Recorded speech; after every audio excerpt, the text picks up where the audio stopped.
నమస్తే, నేను Kittu. Welcome to BRK News. బేసిక్గా 16 ఇయర్స్ ఏజ్లో మీరేం చేసేవాళ్ళు? 16 ఇయర్స్ ఏజ్లో నాకైతే యోగా అంటే ఏంటో తెలీదు. ఎవరైనా మోటివేషన్ నాకు ఇచ్చేవాళ్ళు కానీ నేను ఒకరికి మోటివేషన్ ఇచ్చేవాడిని కాదు. సో 16 ఇయర్స్ ఏజ్లోనే ఒకరికి మోటివేషన్ ఇస్తూ యోగా గురించి, అసలు యోగా అంటే పెద్ద మహాసముద్రం లాంటిది, దాని గురించి తెలుసుకొని యోగా కోచ్గా అంటే వేరే వాళ్ళకి యోగా చెప్పేంత స్టేజ్కి వెళ్ళింది జస్ట్ 16 ఏజ్లో. చాలా గ్రేట్ కదా. ఆమె ఎవరో కాదు, మన శ్రీనిధి గారు. హలో అండి. నమస్కారం అండి. నమస్తే అండి. బేసిక్గా మీ ఏజ్ 16 అని వినగానే నాకు చాలా షాకింగ్ అనిపించింది. 16 ఏజ్లో యోగా గురించి తెలుసుకోవడం అండ్ మీరు మోటివేషనల్ స్పీకింగ్ చేయడం అనేది ఇంపాసిబుల్ అనిపిస్తుంది, బట్ పాసిబుల్. ఎట్లా అండి మీకు ఇది ఎలా సాధ్యమైంది? నాకు ఏంటంటే యోగా నేను అమ్మ దగ్గర నుంచి నేర్చుకున్నాను చిన్నప్పటి నుంచి. షీఈ్ అ యోగా ఇన్స్ట్రక్టర్ మా అమ్మగారు. అండ్ తన నుంచి యోగా నేర్చుకొని రీసెంట్గా సర్టిఫికేషన్ కోర్స్ కంప్లీట్ చేసి ఫైనల్ యోగా ఇన్స్ట్రక్టర్ ఇప్పుడు నేను. అండ్ మోటివేషన్కి వస్తే వేరే వాళ్ళకి ఎవరైనా ప్రాబ్లమ్స్లో ఉన్న వాళ్ళకి మోటివేట్ చేయడం ఇష్టం అనమాట. సో ఇలా ఈ ఫీల్డ్ చూస్ చేసుకున్నాను. యోగా ప్రాపర్ యోగా మొత్తం మీ దగ్గర స్టూడెంట్స్ అంటే మీ కింద ఇప్పుడు మీరు చెప్తూ ఉంటారా? ఎస్, నేను చెప్తాను క్లాసెస్. యూఎస్ వాళ్ళకి చెప్తాను నేను. అక్కడ ఉండే కిడ్స్కి కానివ్వండి, మన ఎన్ఆర్ఐస్కి కానివ్వండి చెప్తూ ఉంటాను క్లాసెస్. బేసిక్గా అంటే మోటివేషనల్ ఈ యోగా ఇవి నేర్చుకోవాలని మీకు అలా ఆకాంక్ష ఎలా కలిగిందండి? చెప్తున్నాను, చిన్నప్పటి నుంచే ఇష్టమే. అమ్మ దగ్గర నుంచి నేర్చుకున్నాను. అండ్ యోగా ఇప్పుడు చూడండి, మనం ఏ ఫీల్డ్లోకి వెళ్ళినా సరే, whether it is software, doctor, ఏదైనా ఉండనివ్వండి, మనకి లాస్ట్కి ఒక హ్యూమన్ బీయింగ్ కోరుకునేది పీస్ ఆఫ్ మైండే. పీస్ ఆఫ్ మైండ్ మనకి ఎక్కడ దొరుకుతుంది? In yoga and meditation. So లాస్ట్కి తిరిగి మళ్ళీ ఇక్కడికే రావాలి. సో మనమే ఈ చూస్ చేసుకుంటే, ఇదే ఫీల్డ్ చూస్ చేసుకుంటే మనకి పీస్ ఆఫ్ మైండ్ దొరుకుతుంది కదా. వేరేది చూస్ చేసుకొని మళ్ళీ యోగాలోకి రావడం కంటే, యోగా మెడిటేషన్ చేయడం కంటే ఇదే ఫీల్డ్లో కంటిన్యూ అవ్వడం అండ్ బేసిక్గా నాకు పర్సనల్గా ఇష్టం ఉండడం కూడా చూస్ చేసుకోవడం జరిగింది. ఓకే. బేసిక్గా అందరికీ తెలియదు, బట్ నేను అడుగుతాను, ఒకవేళ తెలిసినా కూడా. బేసిక్గా యోగా ఎందుకు చేయాలి, చేస్తే వచ్చే లాభాలు ఏంటి? యోగా ఎందుకు చేయాలంటే for our mental fitness, physical fitness, soul లెవెల్గా ఫిట్గా ఉంటాం. మైండ్ అనేది క్లారిటీగా ఉంటుంది. ఏదైనా అవ్వనివ్వండి, మీకు ఏ ప్రాబ్లం ఉన్నా సరే యోగా కంపల్సరీగా రోజు చేయాలి. చాలామందికి బద్ధకం ఉంటుంది కదా, అది కూడా పోతుంది. ఏది ఉన్నా అండి, ఫిజికల్ ప్రాబ్లమ్స్ ఉన్నా, మెంటల్ ప్రాబ్లమ్స్ ఉన్నా యోగాతో వెళ్ళిపోతుంది. అండ్ మీకు ఫర్ సపోజ్ డయాబెటీస్, ఇలాంటి ఫిజికల్గా ఏ ప్రాబ్లమ్స్, డయాబెటీస్, లివర్ ఇష్యూస్, ఏ ప్రాబ్లమ్స్ ఉన్నా యోగాతో క్యూర్ అయిపోతాయి. అది డైలీ ప్రాక్టీస్ ఉండాలి. మీరు 1 వీక్ చేసి 10 డేస్ చేసి మాకు రాలేదు రిజల్ట్ అంటే అది కాదు. ఒక 3 మంత్స్ 6 మంత్స్ కన్సిస్టెన్సీ అది ఉంటే ఖచ్చితంగా రిజల్ట్ అనేది చూస్తారు. ఓకే. అంటే పర్టికులర్ టైమింగ్స్ ఉంటాయా? డేలో ఈ టైంలో చేయాలి, ఈ టైంలో చేయొద్దు యోగా అలా అని? యోగా అయితే మీరు మార్నింగ్ ఈవినింగ్ చేస్తే బెటర్, లేదా ఫుడ్ తిన్న 3 అవర్స్ తర్వాత చేస్తే బెటర్. ఈ మెడిటేషన్కి అలా ఏమి ఉండదు. మెడిటేషన్ మీరు ఎప్పుడైనా చేసుకోవచ్చు, పర్వాలేదు. బట్ యోగా అనేది 3 అవర్స్, ఫుడ్ తిన్న తర్వాత 3 అవర్స్ గ్యాప్ ఉండాలి. యోగాకి మెడిటేషన్కి ఈ రెండింటి మధ్య తేడాలు ఏంటండి? యోగా అనేది మనం బాడీతో చేసేదండి. మెడిటేషన్ అనేది ఒక్క దగ్గరే కూర్చొని మన సోల్తో మనం కనెక్ట్ అవుతాం. Being with our breath. మనం బ్రీతింగ్ తీసుకుంటున్నాం, బిజీ లైఫ్లో బ్రీతింగ్ తీసుకుంటున్నాం అనేది మర్చిపోయాం. ఆ బ్రీతింగ్ మీద కాన్సన్ట్రేట్ చేసి మనతో మనం కనెక్ట్ అవ్వడమే మెడిటేషన్. ఓకే. ఇప్పుడు మెడిటేషన్ ఏ ఏజ్ వాళ్ళు చేస్తే బెస్ట్? అంటే ఏజ్ లిమిట్ ఏమైనా ఉంటుందా? ఈ ఏజ్ వాళ్ళే చేయాలి పర్టికులర్గా అలా ఏమైనా ఉంటుంది మెడిటేషన్కి నో ఏజ్ లిమిట్ అండి. ఎవరైనా చేయొచ్చు. ఎంతసేపు చేయాలని అడిగితే ఏ ఏజ్ వాళ్ళు అంతసేపు చేయాలి. ఇప్పుడు ఫర్ సపోజ్ మీ ఏజ్ 30 అనుకోండి, ఒక ½ అవర్ చేయండి. లేదు మేము స్టార్టింగ్లోనే 30 minutes కూర్చోలేము అంటే స్టార్ట్ బై 2 minutes 5 minutes అలా స్టార్ట్ చేస్తూ బ్రింగ్ ఇట్ టు 30. అంటే యోగా అండి, యోగా ఎంతసేపు చేయాలని అంటే ఏ ఏజ్ వాళ్ళు చేయొచ్చు? ఎవరైనా చేయొచ్చు. యోగా చేస్తే మనకి మెంటల్ క్లారిటీ ఉంటుంది. ఫస్ట్ అది ఫిట్నెస్ ఉంటుంది బాడీ. ఇప్పుడు పిల్లలు, చిన్న పిల్లలకి స్పెట్స్ వచ్చేస్తున్నాయి, లేదా ఏదైనా హెల్త్ ఇష్యూస్, షుగర్ వస్తుంది 10 years పిల్లలకి. అలా రాకుండా ఫిట్గా హెల్తీగా ఉండాలంటే యోగా చేసుకో.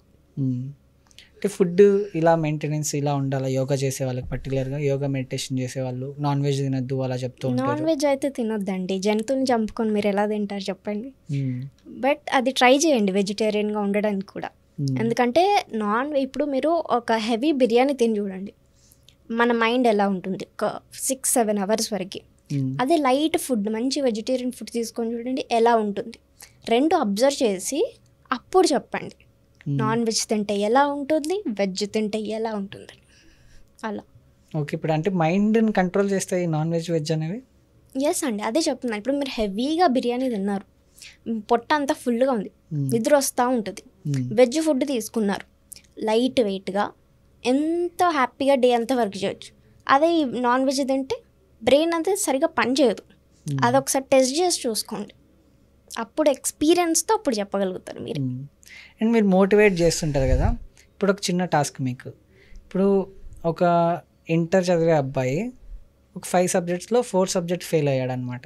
సో 4 సబ్జెక్ట్ ఫెయిల్ అయితే ఇంట్లో వాళ్ళు తిట్టాలని సూసైడ్ చేసుకుంటున్నాడు. సో సూసైడ్ చేసుకోబోయే ముందు మిమ్మల్ని కలిశాడు. సో అబ్బాయిని ఎట్లా మోటివేట్ చేస్తారు మీరు? మళ్ళీ రాయండి అని చెప్తాము. ఎగ్జామ్లో ఫెయిల్ అయితే లైఫ్లో ఫెయిల్ అయినట్టు కాదు కదండి. మళ్ళీ రాయండి ఎగ్జామ్, మంచిగా ఫోకస్తో, డిస్ట్రాక్షన్స్ అన్నీ పక్కన పెట్టేసి ఓన్లీ ఫోకస్ ఆన్ స్టడీస్. ఇప్పుడు ఎగ్జామ్లో ఫెయిల్ అయిపోయినంత మాత్రాన అది 4 సబ్జెక్ట్స్ 10 సబ్జెక్ట్లో ఫెయిల్ అయినా పర్వాలేదండి. బట్ ఇంకా లైఫ్ అనేది చాలా ఉంది. ఇంటరే ఫెయిల్ అయ్యావు నువ్వు, డిగ్రీలు ఏం ఫెయిల్ అవ్వలేదు, ఇంకా లైఫ్లో ఇంకేం రాలేదు నీకు. ఇంటరే ఫెయిల్ అయ్యావు కాబట్టి ఇంకా లైఫ్ చాలా చూసేది ఉంది నువ్వు. ఇంటర్ అంటే ఎంత ఉంటుందండి ఏజ్, 17, 18, 16 అంతే కదా. అంత చిన్న పిల్లోడు సూసైడ్ చేసుకుంటున్నారంటే కష్టం. ఇంకా చాలా లైఫ్ ఉంది. మళ్ళీ రాయి ఎగ్జామ్, ఎన్నిసార్లు రాస్తావో రాయి. ఆ పీరియడ్ రాసే పీరియడ్ ఏదైతే ఉంటుండో అంతవరకు పేరెంట్స్ అండ్ వాళ్ళ సొసైటీలో మాటలని నేను తట్టుకోలేను, చచ్చిపోవాలనుకుంటున్నా అని చెప్తాను. వాళ్ళ మాటలు వినకని చెప్తాను నేనైతే. కొన్ని రోజులు చెవిటిగా ఉండని చెప్తాను. మనకి ఒక స్టోరీ ఉంటుంది కదా, చెవిటి కప్ప స్టోరీ అని చెప్పేసి. ఒక బావిలో కప్ప అని స్టోరీ మీకు తెలుసా? తెలియదండి. కప్పలో బావిలన్నీ ఉంటాయి, బావిలో కప్పలన్నీ ఉంటాయి, సారీ. ఓకే. ఆ బావిలో ఉండే కప్పలన్నీ పైకి ఎగరాలని చూస్తా. సో అవన్నీ చూస్తుంటే ఎగురుతూ ఉంటాయి. కానీ మిగతా కప్పలు ఏమంటాయి, పైన ఏమీ లేదు, పైన ఏమీ లేదు, పైన ఏమీ లేదు అని అంటుంటాయి. ఒక్క కప్ప మాత్రం అలాగే ఎగురుతూ ఉంటుంది. ఎందుకు అంటే అది చెవిటి కప్ప. సో దానికి వినపడదు కదా, సో అది బయటికే వెళ్ళిపోతుంది. ఆ బావి నుంచి అనేది అది బయటపడుతుంది, ఇంకా మంచి ప్రపంచం చూడగలుగుతుంది. ఈ కప్పలన్నీ అక్కడే ఉండిపోయి బావిలోనే లైఫ్ అంతా అయిపోయింది. ఓకే, ఇప్పుడు ఆ కప్పలాగా ఆ అబ్బాయి కూడా ఉండాలి అనేవాళ్ళు అంటారు కదండి. ఎన్నైనా మాటలు ఫెయిల్ అయితే ఆబ్వియస్లీ అంటారు. వాళ్ళ మాటలు పట్టించుకుంటే నీ లైఫ్ ఎక్కడ ఉంటుంది? ఇంకా నీకంటూ ఒక లైఫ్ ఉంది. రేపటికి నీకేమన్నా అయితే వాళ్ళు వచ్చి చూడరు కదా.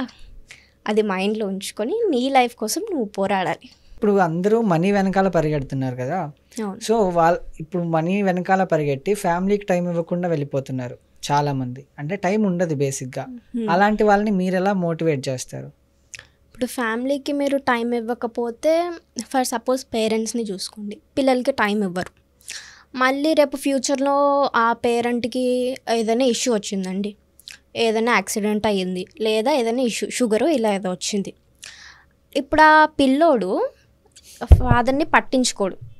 నువ్వు ఇన్ని రోజులు పట్టించుకోలేదు, నువ్వు డబ్బు వెనక తిరిగావు, నీకేదన్నా అయితే ఆ పిల్లోడు పట్టించుకోడు. ఇప్పుడు నువ్వు పట్టించుకున్నంత కాలం బయట వెతకాల్సి వస్తుంది కదా. ఇప్పుడు ఆ ఫాదర్ లవ్ ఇవ్వకపోతే బయట వెతుక్కోవాలి కదండి. అది పిల్లలకి లవ్ లేకపోతే ఎలా పేరెంట్స్ది? ఇప్పుడు అమ్మాయి ఉందనుకోండి, ఫాదర్ కేర్ చాలా అవసరం. అబ్బాయి ఉన్నాడు అనుకోండి, అమ్మ ప్రేమ చాలా అవసరం. లేదంటే అది బయట వెతుక్కోవాల్సి వస్తుంది. అక్కడ ప్రేమ ఉండదు, ఆ కేరింగ్ని బయట వెతుకుతారు. అప్పుడు బయట వెతుక్కుంటారు, ఫ్రెండ్స్ అని డైవర్ట్ అవుతారు. కానీ నీకు ఇక్కడ ఏమన్నా అయినప్పుడు వాళ్ళ పిల్లలు బయటే ఉంటారు, ఇంకా నీ దగ్గరికి రారు, ఏం చెయ్యరు. అప్పుడు నువ్వే బాధపడతావు. నువ్వు కేర్ ఇవ్వాలి, నువ్వే టైం ఇవ్వాలి పిల్లలకి. అదండి. Okay, come to yoga. ఇప్పుడు యోగా నేర్చుకోవాలి ప్రాపర్గా, నాకు యోగా అంతా వచ్చు అలా చెప్పడానికి ఎన్ని డేస్ పడుతుందండి? అది డిపెండ్స్ ఆన్ యూ. మీరు ఎంత ఫోకస్డ్గా నేర్చుకుంటారు, ఎంత కన్సిస్టెంట్గా నేర్చుకుంటారు, మీ ఎంత ఇంట్రెస్ట్ ఉంది దాని మీద ఉంటుంది. అంటే పర్టికులర్ ఎన్ని డేస్లో కంప్లీట్ చేయాలి? పర్టికులర్ అంటే 6 months. 6 months. 6 months. అంటే యోగా చేస్తే ఇంకా ప్రాపర్ ఇప్పుడు యోగా బిఫోర్ యోగా ఆఫ్టర్ యోగా అన్నట్టు ఉంటుందా లైఫ్? ఉంటుంది కదండి మరి. ఇప్పుడు మీరు ఫిజికల్గా ఫిట్గా ఉంటారు, మెంటల్ క్లారిటీ వస్తే మెంటల్గా మీకు ఏ పని ఎలా చేయాలి, ఎవరితో ఎలా మాట్లాడాలి అన్నీ తెలుస్తాయి కదా యోగా త్రూ అంటే యోగా చేసినప్పుడు మనకి మెంటల్ క్లారిటీ, మైండ్ కామ్గా ఉంటుంది, ఏ నెగిటివ్ థాట్స్ వస్తున్నా కంట్రోల్ అవుతుంది, అప్పుడు లైఫ్ అనేది కరెక్ట్గా ఉంటుంది కదా. అంటే ఏ ఏజ్ వాళ్ళు స్టార్ట్ చేయొచ్చు యోగా అనేది? స్టార్టింగ్ ఒక 5 years 6 years అలా ఎవరైనా చేయొచ్చు, బట్ 5 years మినిమం ఉండాలి. ఆసనాలు అవి ఇవి ఉంటాయి యోగాలో, చాలా కష్టంగా ఉంటాయి అని వింటూ ఉంటాం. చేస్తూ వస్తుందండి అది. నాకైనా స్టార్టింగ్లో ఏ ఆసన రాలేదు కదా, చేస్తూ పర్ఫెక్షన్ వస్తుంది. ప్రాక్టీస్ మేక్స్ పర్ఫెక్ట్ అంటారు కదా అలా. ఒక ఫైనల్ క్వశ్చన్, మోటివేషన్ అనమాట. సో ఈ మధ్య కాలంలో అబ్బాయిలు ఇట్లా లవ్ అని చెప్పి చాలామంది అమ్మాయిలు మోసపోతుంటారు. అబ్బాయిలు అట్లా అని చెప్పి అమ్మాయిలు అబ్బాయిల నుంచి మోసపోతారు, అలా అని చెప్పి అమ్మాయిల నుంచి మోసపోతున్నారు. సో ఇలా మోసపోకుండా ఉండాలంటే వాళ్ళకి మీరు ఏం చెప్తారు మోటివేషన్గా?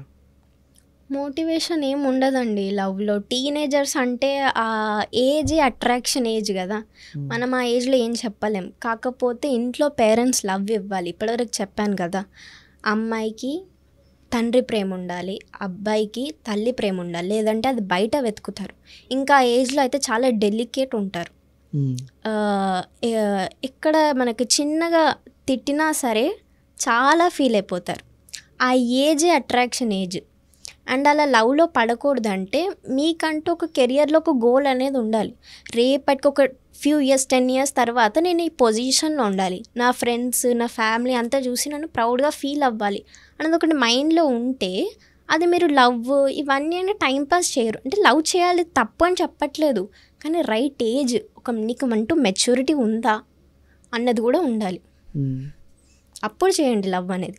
ఊరికే చిన్న ఏజ్లో చేసి, ఇప్పుడు ఒక అబ్బాయి వచ్చి ఒక అమ్మాయికి ప్రపోజ్ చేస్తాడు, వాడికి కరెక్ట్ నాలెడ్జ్ ఉండదు, ఏముండదు, ఊరికే బైక్ మీద తిరుగుతాడు.